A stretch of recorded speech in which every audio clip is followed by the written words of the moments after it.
Em Mateus capítulo 24, versículo 14, diz assim: E este evangelho do reino será pregado em todo o mundo, em testemunho a todas as nações. Então virá o fim. Olha o que Jesus ele fala, que o evangelho ele será pregado em todas as nações, os quatro cantos da terra. E depois de serem pregado, vai vir o fim. Evangelho significa boa nova, né? Então, Deus ele tem uma boa nova para o mundo. As nações estão padecendo, sofrendo, famílias sofrendo, pessoas sofrendo em todo o tempo. Enquanto estamos falando aqui, pessoas estão partindo. Algumas partindo, morrendo por enfermidade, outras assassinadas, outras de fome, enfim, o mal tem se alastrado. E em meio a tanta decadência, a tanta dor, a tanto sofrimento, tem o Evangelho, uma boa nova. Tem a palavra de Deus, dita pelo próprio Filho de Deus, que existe uma saída, que existe uma solução. Então, quando ele diz, olha, o Evangelho vai ser pregado em todo o mundo. Para quê? Para que todas as pessoas tenham oportunidade. Jesus Cristo, quando ele estava sendo ali preso, ele foi preso, foi interrogado por Pôncio Pilatos, né? E perguntaram para ele, tu és rei? Ele diz, olha, para isso eu nasci. Só que tem uma coisa, o meu reino não é aqui nesse mundo. Algumas pessoas perguntam, poxa, se Deus é tão bom, por que tanto sofrimento, por que tanta dor? Bom, porque Jesus também, quando veio, ele disse, eu vim salvar os que se havia perdido. Jesus não veio, você pode folhear a sua Bíblia de Mateus a Apocalipse, ou de Gênesis a Apocalipse, quando se trata da igreja de Deus, né? Significa o quê? Você pode analisar o quê? Que Deus não promete reino aqui na terra. Tanto é que em Mateus capítulo 6 ele diz, olha, ajuntai tesouro aonde? No céu. Onde o ladrão não mina, onde a traça não corrói, o ferrugem não corrói. Ajuntai tesouro no céu, porque na terra o ladrão vem e rouba mesmo. Então, assim, aqui na terra, ele disse também para os discípulos, olha, no mundo, nesse mundo aqui, tereis aflição. Então, tenha bom ânimo. O que Jesus veio fazer? Veio preparar um povo para reinar com Deus eternamente. Aonde aí sim, no reino de Deus. Tá? E é importante lembrar, sempre estou citando aqui essa verdade, que aquele que morre não vai para o céu. Tá? Eu vou frisar isso aqui porque algumas pessoas pensam que morreu, foi para o céu, morreu, acabou. Nada disso. Ninguém que morre vai para o céu. Foi o próprio Jesus que falou. Deus, o Senhor, o Criador, o Pai, ele não é Deus de mortos, mas ele é Deus de vivos. Para reinar com Deus tem que estar vivo. Tá, mas e as pessoas que morreram? As pessoas que morreram estão aguardando o Senhor, a volta do Senhor. Vai haver a ressurreição, para que se inicie até mesmo o milênio na terra. Nós sabemos que quando Jesus voltar, vai dar início o milênio na terra, 1000 anos de paz aqui, antes do trono branco, que é o julgamento de todas as nações. E quando Jesus vier reinar, aí sim não vai haver mais morte, ele vai restaurar esse mundo por 1000 anos. Depois vai haver o grande julgamento, e ali aquelas pessoas que estiverem preparadas, né, vão reinar com Deus, e as outras vão ser condenadas. Apocalipse capítulo 20 fala sobre isso. Então, o que? Jesus ele foi bem claro, os mortos não vão para o céu, os mortos descem, não sobem. O próprio Jesus, quando ele morreu crucificado ali, ele não subiu, ele desceu. Ele desceu às partes mais baixas da terra. Então, o que ocorre? Quando ele ressuscitou no terceiro dia, andou com os irmãos, depois disso ele ascendeu aos céus. Assim também, o evangelho é pregado para que as nações entendam que este mundo está sendo condenado. 2 Pedro, capítulo 3, vai falar que esse mundo vai acabar com fogo. Vai ser consumido com fogo. Tudo que há. Então, assim, até lá, o que ocorre? Os homens estão se distanciando mais de Deus. E o Evangelho traz os homens para Deus. É por isso que ele diz, ide por todo mundo e pregai o evangelho a toda criatura. E depois disso vai vir o quê? Vai vir o fim, que fim? O julgamento das nações, a salvação de uns, a condenação de outros. Ó, a mensagem que o evangelho traz é essa. Quer ver? Só para você ter uma ideia de tempo. Tá? Quando foi no início de tudo, lá em Gênesis, nós vemos que o homem pecou, caiu da graça, foi expulso do paraíso e começou a povoar a terra. Em seguida, o homem começou a pecar muito. Então Deus deu uma mensagem só. Que Deus é amor, todos sabemos. Mas você não vê Noé pregando, Deus é amor. Que o mundo antigo estava em decadência como esse. Mas você não via Noé pregando, né? Deus vai prosperar vocês. Não, só tinha uma mensagem que Noé focava. Era, olha, vai vir o dilúvio. Vocês se arrependam para que Deus poupe vocês. Vai vir o dilúvio. E ele ficou 1 ano, ele ficou 10 anos, ele ficou 100 anos, ele ficou 20 anos pregando essa mesma mensagem. Vai vir um dilúvio. Pode folhear a Bíblia. Pode ir lá em Gênesis. Ele não pregava que Deus ia prosperar. Ele não pregava cura, ele não pregava essas coisas. Ele pregava arrependimento, sabe, para que tivesse paz com Deus. Para que o mundo fosse poupado. O que ocorreu? Passou 120 anos que Deus deu e o mundo não se arrependeu, então veio o dilúvio. Isso é o tempo, a primeira dispensação. Depois vem uma segunda mensagem. Quando no mundo novo, Deus escolhe Abraão e diz que Abraão deveria ensinar a sua descendência a guardar os mandamentos de Deus, para que eles fossem um povo de Deus. E através de Abraão, da descendência de Abraão, todas as famílias na terra fossem benditas. Tá? Você vê o chamado de Abraão no capítulo 12 de Gênesis, capítulo 15, capítulo 17. Deus vai falar essas coisas com Abraão. Porque Deus estava querendo uma nação de pessoas que fizessem o bem, benignos. Então, o que ocorre? O pecado começou a se avolumar de novo. E aí, Deus separou Israel, e agora Deus incumbe, né? Nos dias de Moisés, de tirar o povo do Egito. E a mensagem era essa: Deus tem uma terra que manda leite e mel para vocês. Deus tem uma terra para vocês não se misturar com as outras nações. Porque as outras nações vão sofrer condenação. Então vocês sejam separados. Mas Israel fez o quê? Começou a pecar como todos os demais homens. Porque não há homem que não peque. Então Deus começou a mandar mensagem de cativeiro. Deus começou a mandar mensagem de escravidão. Eles iam ficar escravos. E tudo que Deus falou aconteceu. E aí o que acontece? Deus manda juízes, Deus manda profetas. E agora, por último, Deus mandou os apóstolos. Só que a mensagem dos apóstolos, que é essa que está no Evangelho, e Mateus, Apocalipse, é uma só também. É que Jesus vai voltar. Que Deus é bom, que Deus tem cuidado de nós, que Deus tem nos alimentado, nos curado, que Deus deu os dons aos homens, tudo isso tem acontecido. Mas você não vê em nenhuma folha do Evangelho o que algumas igrejas vivem pregando. Deus vai te prosperar, você tem que prosperar. Não, você tem que se santificar. É isso que você tem que fazer, santificar. Santificar. Olha o que o Espírito Santo diz à igreja. Que o dinheiro é a raiz de todos os males. O dinheiro não é o mal. Deus tem prazer na prosperidade daquela pessoa que o serve. É verdade. Está lá, em Provérbios. Mas também a prosperidade do ímpio o matará. Então, o que ocorre? A prioridade não é a prosperidade. A prioridade nem mesmo é cura. A prioridade nem mesmo é a manifestação dos dons, não. A prioridade aqui é a manifestação dos frutos e de uma vida santificada na presença de Deus. Por quê? Porque o tempo vai chegar aonde Deus vai julgar todos os homens.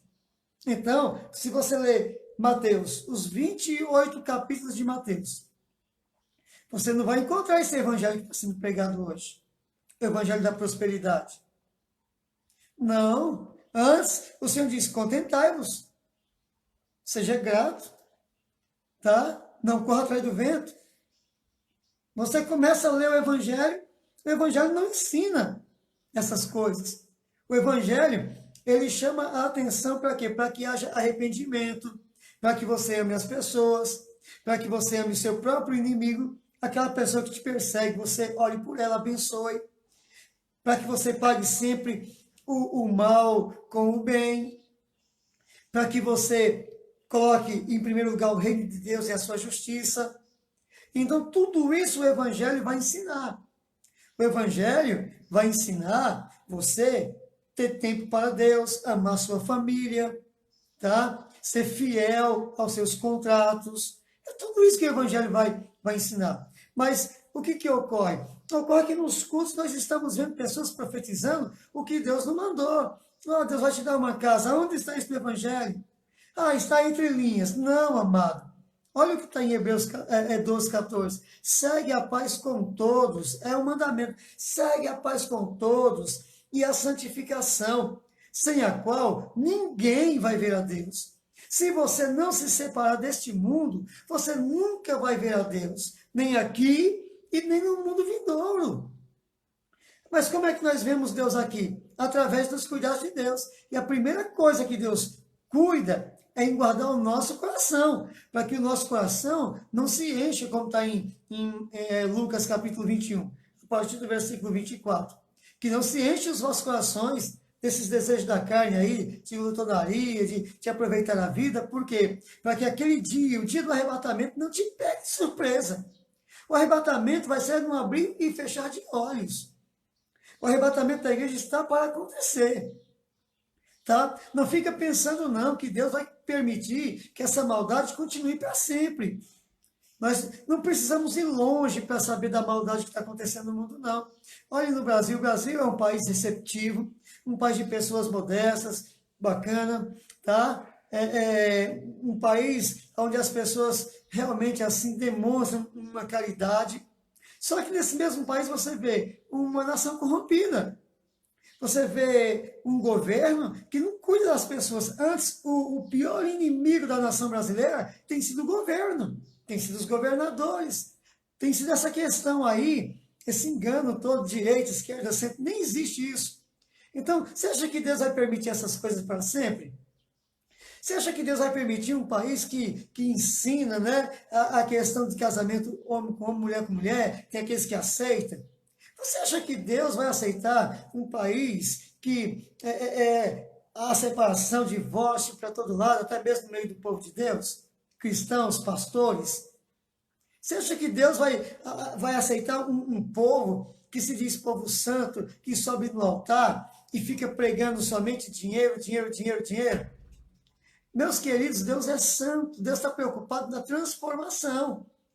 Olha, o julgamento das nações vai acontecer. Você abrindo Atos capítulo 17, você vai perceber uma coisa. Você vai perceber ali o mandamento de Deus, onde Deus diz assim, ó, que todos os homens em todos os lugares se arrependam. Se arrepende antes que venha o grande dia. Que dia? O dia do julgamento. Deus vai julgar o mundo por meio de Jesus Cristo, a quem ele deu testemunho, ele ressuscitou Jesus Cristo. Jesus Cristo está sentado à destra de Deus. É ele que intercede por nós nesse momento, Jesus. Então, assim, pessoas buscam tantos meios, mas você abre a palavra de Deus em Timóteo 2,5, diz, Jesus é o intercessor, é o único intercessor entre Deus e os homens. E as pessoas ficam buscando muitos meios. Então, Deus, ele começa a dizer, se arrependam disso. A prioridade aqui é a santidade. A prioridade aqui, amados, é a santificação. Tá? Sem a santificação, ninguém verá Deus. Então, no capítulo 24, 14, este evangelho do reino será pregado em todo o mundo. Então, é para pregar o que está escrito no evangelho. Em Mateus, em Marcos, em Lucas, em João, em os Atos dos Apóstolos, que é o segmento do evangelho. As cartas doutrinárias que explicam o evangelho. Explica muito bem, de forma minuciosa, o Evangelho, as cartas doutrinárias, as cartas paulinas, as cartas de João, as cartas de Pedro. Olha, todo mundo quer o bem, todo mundo quer ser amado, mas nem todo mundo ama. E tem alguns que amam de uma forma, meu Deus, que só as misericórdias do Senhor. Aí você abre a palavra de Deus, na Epístola de João, capítulo 4, e aí você vai ver uma coisa terrível ali. Simples de entender, mas para alguns muito difícil de viver. E é Deus falando. Quando diz, olha, se você diz, eu amo Deus, e você não consegue amar o irmão que está do teu lado, o teu vizinho, o teu próximo, então você está mentindo, ele diz. Porque se você não consegue amar quem você está vendo, como é que você vai amar a Deus a quem você não vê com os teus olhos físicos? Se você não consegue amar um pai, uma mãe, que trabalha, que procura com todos os esforços fazer o melhor por você, como é que você vai amar a Deus que você não está vendo? Se você não consegue amar a tua esposa que se gasta por você, ou se você não consegue amar o teu marido também, que se gasta nos trabalhos do dia a dia por você, como é que você vai amar a Deus?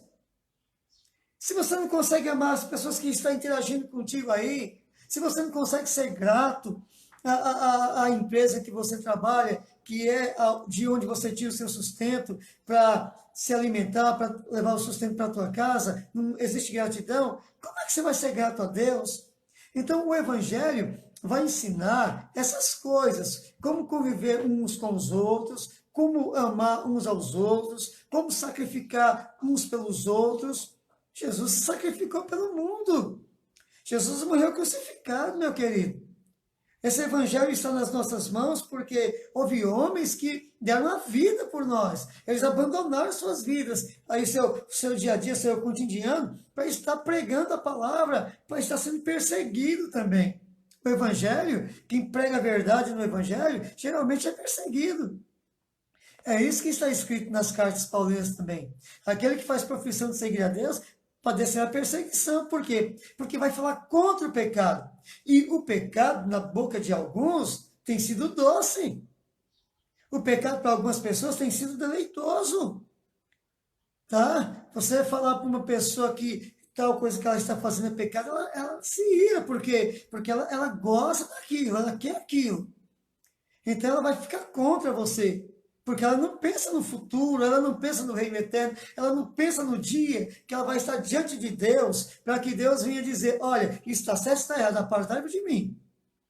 Porque na cabeça de alguns aí, Deus é bom a ponto de aceitar todas as coisas. E Deus não. A santidade de Deus nos impede, né? Nos impede de chegar a Ele em pecado. A santidade. Você vê que Pedro foi escolhido como coluna da igreja. Por quê? Nós, lendo o Evangelho, nós vemos que Pedro, ele estava com Jesus quando aconteceu a pesca maravilhosa ali. Quando ele vê aquele milagre, ele entende que Jesus é diferente, que Jesus é santo. Então ele diz, Senhor, aparta-te de mim, porque tu és santo e eu sou pecador. Então Pedro ali se sentiu comovido, arrependido, de maneira que Jesus olhou para ele e disse, olha, vem após mim, porque a partir de hoje você não vai pescar mais peixe, você vai ser pescador de almas, de homens. Você vai ganhar vidas para Deus, para o reino de Deus. E ali ele foi escolhido, porque ele entendeu essas coisas. Não podemos servir Deus no pecado. Não temos como receber a bênção de Deus em pecado. Mas Deus é bom, está escrito também no Evangelho. Deus é bom, Ele manda chuva sobre justo e injusto. Por quê? Porque é tempo de oportunidade. Então Deus está sustentando as nações. Mas vai haver um tempo que Deus vai julgar as nações, é diferente. No momento presente, é onde o Evangelho está sendo pregado, porque está aqui. Olha só, e esse Evangelho do Reino será pregado em todo o mundo, em testemunho a todas as nações, para que ninguém tenha desculpa. E então, olha, então vai acontecer o quê? E então virá o fim. Quando todas as pessoas tiverem oportunidade de escolher entre o bem e o mal, então vai vir o fim. Tem pessoas que ouvem, mas parece criança, não entende. Então Deus está lutando por essas pessoas. É por conta disso que Deus sustenta esse mundo mesmo, com chuva, com alimento, com tudo. A fome não é por conta que Deus quer ou que Deus enviou, é por conta da má administração, de homens maus, que tira o sustento dos pobres, que acumula bens para si mesmo. Esses homens também serão julgados, mas o pobre que padece a fome também vai ser julgado. porque quer seja rico, quer seja pobre, precisa de um Salvador. E só existe um Salvador, que é Jesus Cristo, o Santo Filho de Deus. Então, olha, o que o Evangelho vai nos ensinar? A aceitar Jesus Cristo como Senhor, a seguir os seus ensinos, a sua doutrina, para termos paz com Deus. Porque por meio dos ensinos de Jesus Cristo, nos tornamos agradáveis a Deus e passamos de criatura para filhos de Deus. O Evangelho de João, capítulo 1, do versículo 1 até o versículo 12, vai explicar muito bem essa questão. Vai dizer que tudo foi feito por meio de Jesus Cristo, e é que Jesus que sustenta todas as coisas, e aquele que aceita essa verdade e passa a andar na vontade de Deus por meio do Evangelho, deixa de ser criatura de Deus e passa a ser filho de Deus. E é bom deixarmos claro aqui que todo filho de Deus tem herança de Deus no reino eterno. Toda criatura não tem herança.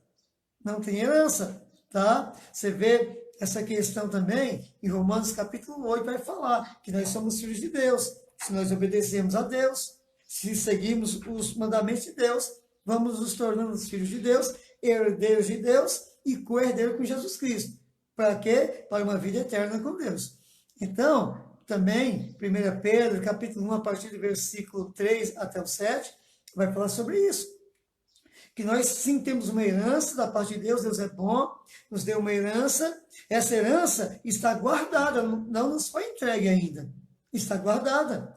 Capítulo 1 de 1 Pedro, do versículo 3 em diante, bendito seja o nome do Senhor, que nos deu uma herança. Essa herança é incorruptível, ela está guardada no céu para nós, sabe? Mediante a fé, que nos guarda pelo poder de Deus, para todo aquele que persevera até o final. Então tá, temos herança, temos promessa, temos, de um reino eterno, temos, ainda não é aqui, não se manifestou ainda.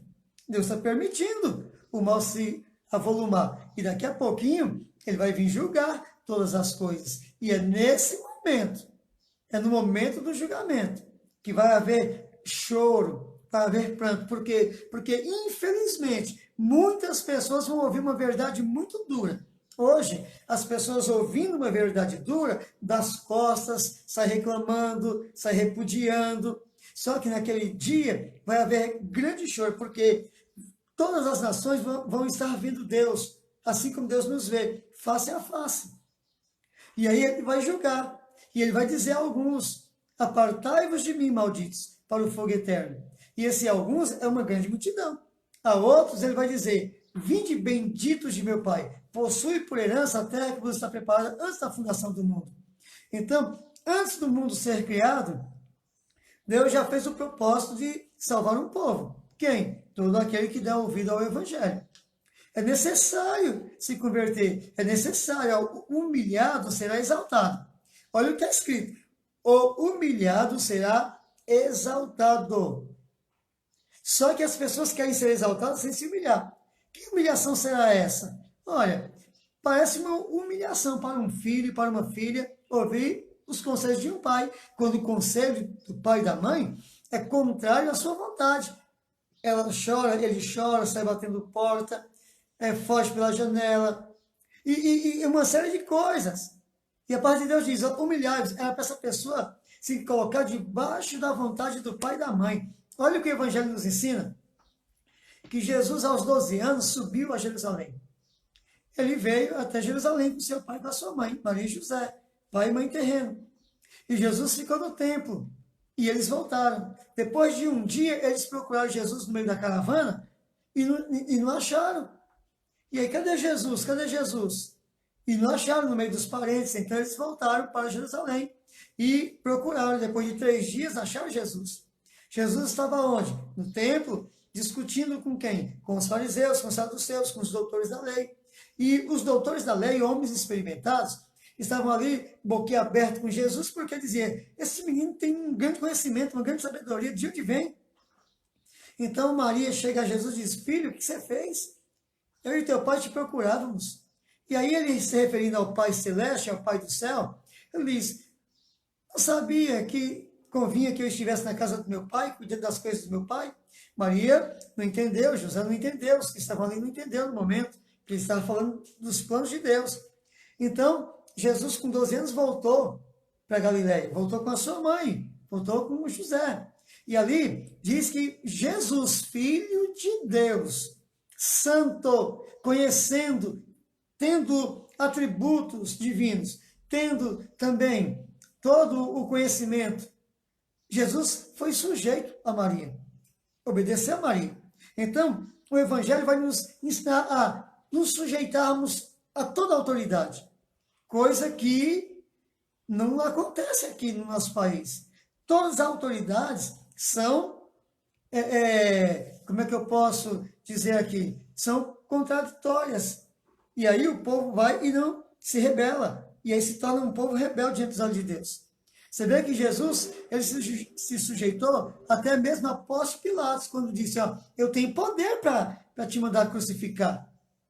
E ele disse, você tem porque você recebeu de onde? Do céu. E aí nós vemos também, Paulo falando sobre esse assunto, em Romanos 13, dizendo que toda autoridade constituída por Deus, aliás, toda autoridade que existe é constituída por Deus. Tá? Mas Pedro não se sujeitou, porque eles queriam que Pedro parasse de fazer a vontade de Deus. E toda autoridade deve ser obedecida no Senhor. Se o que a autoridade está te pedindo não é pecado, não transgride as leis de Deus, tem que se sujeitar. Mas se ela transgride, aí sim, dizemos não. Mas esse não vai nos causar o quê? Um dano. Tá? Esse não que falamos à autoridade por eles estarem transgredindo, vai culminar em uma perseguição e talvez até em alguma morte. Aí vem o Evangelho que é pregado, ser fiel até a morte, e dar-te-ei a coroa da vida. Então não é porque estamos debaixo de ameaça de morte que podemos transgredir o Evangelho. O Evangelho é o poder de Deus para a salvação de todo aquele que crê, primeiro do judeu e também dos demais homens da terra, do grego, do gentio, do goim. Então, o que ocorre? Esse Evangelho que está sendo pregado é o poder de Deus. Paulo fala isso aos Romanos capítulo 1, versículo 16 e 17. Eu não me envergonho do Evangelho de Deus, porque o Evangelho de Deus é o poder de Deus para a salvação de todo aquele que nele crê. Por isso, temos que ser fiel até a morte a esse Evangelho. A igreja tem se distanciado, porque a igreja tem sido iludida. A igreja tem passado por uma situação difícil, porque está vindo palavras do altar que não faz parte dos planos de Deus. Os planos de Deus é esse, ó, pregai o Evangelho. Aí o Evangelho anuncia o quê? O arrependimento e a santificação.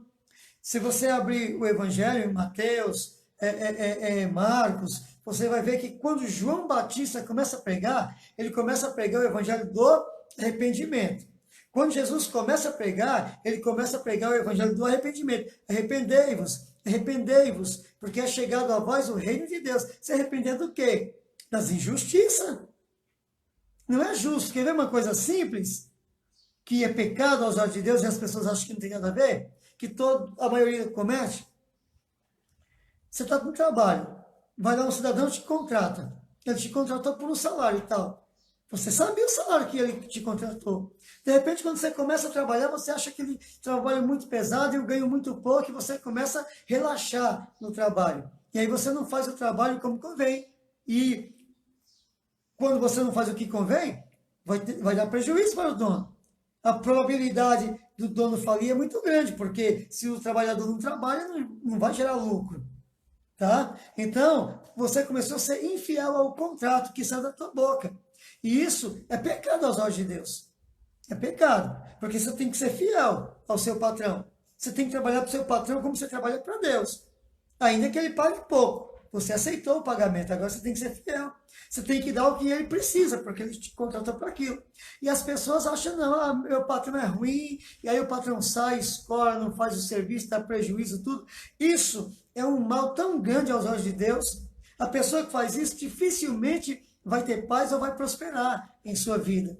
Então, assim, aonde for, vai estar lá debaixo de uma maldição. Por quê? Porque a palavra de Deus já não vai o guardar, porque ele não está debaixo da palavra de Deus. Já não está. Então, as pessoas querem prosperar fazendo voto. É o evangelho que está saindo é do altar, mas a prosperidade aqui na terra ainda vem através da fidelidade, e não do sacrifício, e não da auto-oferta, e não dessas coisas, mas sim da fidelidade. Então, está sendo pregado um evangelho que tem feito com que os homens coloquem os olhos nessa terra, quando o verdadeiro evangelho nos ensina a olhar para o céu, olhar para o alto, saber que Jesus está próximo e que não é de qualquer maneira que vamos herdar a salvação, e precisamos consertar, e não podemos ser injustos, e não podemos ser mal com aqueles, ou ingrato com aqueles que nos ajudam. Temos que ser fiel à palavra que sai da nossa boca. Então, tem que pensar muito bem antes de falar, de fazer os contratos. Tudo isso, Deus nos ensina através do Evangelho. E é este Evangelho que vai alcançar as nações, que vai salvar aqueles que der crédito. Então, queridos, olha, para findar essa palavra, esse Evangelho está sendo pregado. Quero enfatizar aqui, Jesus está voltando. Quero enfatizar aqui, ó, aceita Jesus. Abandona toda idolatria. Não seja injusto. Santifica. Paga o mal com o bem. Obedece a Deus. Porque quando Jesus voltar, você terá a sua recompensa. Amém?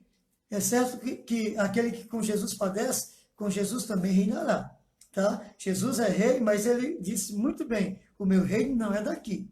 Tá bom? Então, aqui nós somos igreja representantes de Deus na terra e devemos fazer a obra de Deus sem pensar em construir impérios aqui. Amém? Que Deus te abençoe, em nome de Jesus Cristo, que esta palavra encontre lugar no teu coração. Amém? Em nome de Jesus, Pai seja com todos. Amém? Amém, graças a Deus. Aleluia.